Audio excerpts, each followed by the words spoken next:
Roger Gros. I'm the publisher of Global Gaming Business Magazine, the leading trade magazine for the casino industry.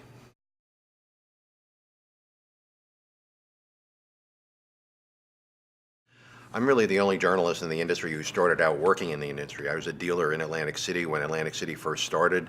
I learned about the industry from the inside out, so I think that's why I have a little more understanding of the industry than really any other journalist in the business. I started a magazine back in the mid '80s to cover gaming in Atlantic City. It expanded across the country as gaming grew, and then I launched my own magazine in 2000, Global Gaming Business. And in that space of time, it's become the most important industry magazine that people can read.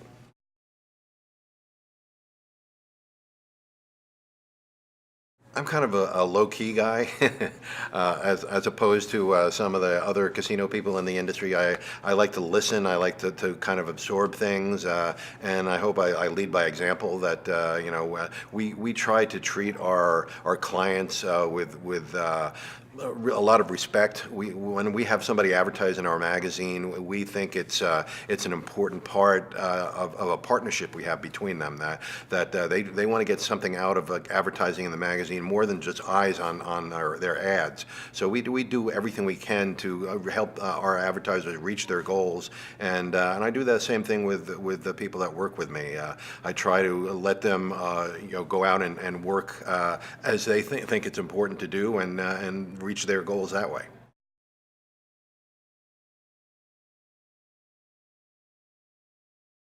This is something that has been coming for many years, the consolidation of the slot manufacturing side of the business. There are multiple slot manufacturers, and there are just so many of them that eventually they had to start merging, because you need the systems to really be coordinated between the big manufacturers, and I think that's what's happening right now. There's also a consolidation amongst all types of betting arrangements in our society. The lottery companies such as Scientific Games are now buying up slot companies. So it's a very important time in this industry, and I think eventually it's going to be good, because you're going to have a lot of choices from a lot of different betting organizations. When you talk about online, you talk about lottery, and you talk about slots, they're all going to be kind of under the same umbrella, so that the systems are going to be able to talk to each other, and the people who enjoy one game is going to be able to enjoy it across all platforms.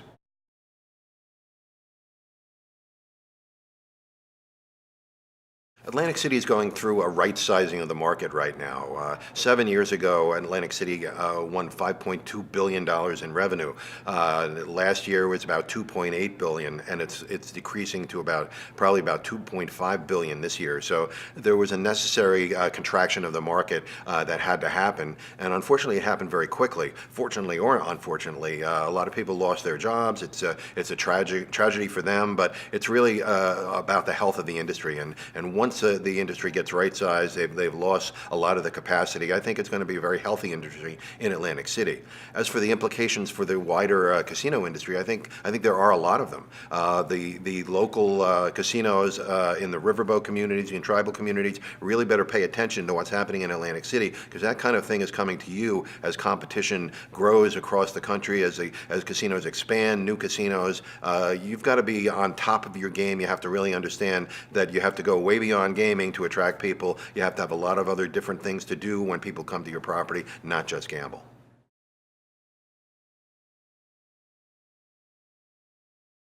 I think we're going through the growth stages of a brand new industry. We've never had this industry in the U.S. While it has been successful in other parts of the world, it's much more different over there than it is here. It's a highly regulated atmosphere, as all gaming is in the U.S. So it's taken some time for the regulators and the operators to understand how to work together, and also to find out how to market the product.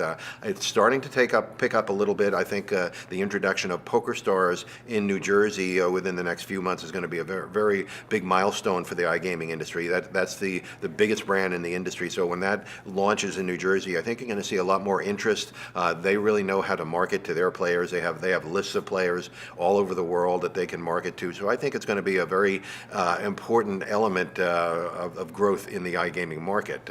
I have a company called iGamingPlayer.com that's a marketing affiliate. We drive players to the online casinos, and we're really just starting to learn how to do that. So I think once all those things happen, people understand how to market and what kind of products the American public responds to, I think we're going to see a big growth in iGaming over the next 5 or 10 years.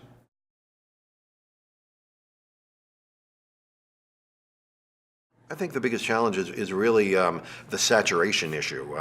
There's so much gambling all over the country, all over the world, on all different platforms. I think the industry really needs to understand how to grapple with that, how to approach that, and how to make it comfortable and transparent for its customers. A lot of people like to gamble online, but they also will like to go to a live casino. We're social animals after all, so we like to gather and play games with other people. So I think once the industry starts to realize how one part of the gaming industry can complement the other, I think that's will be the time that will continue our growth.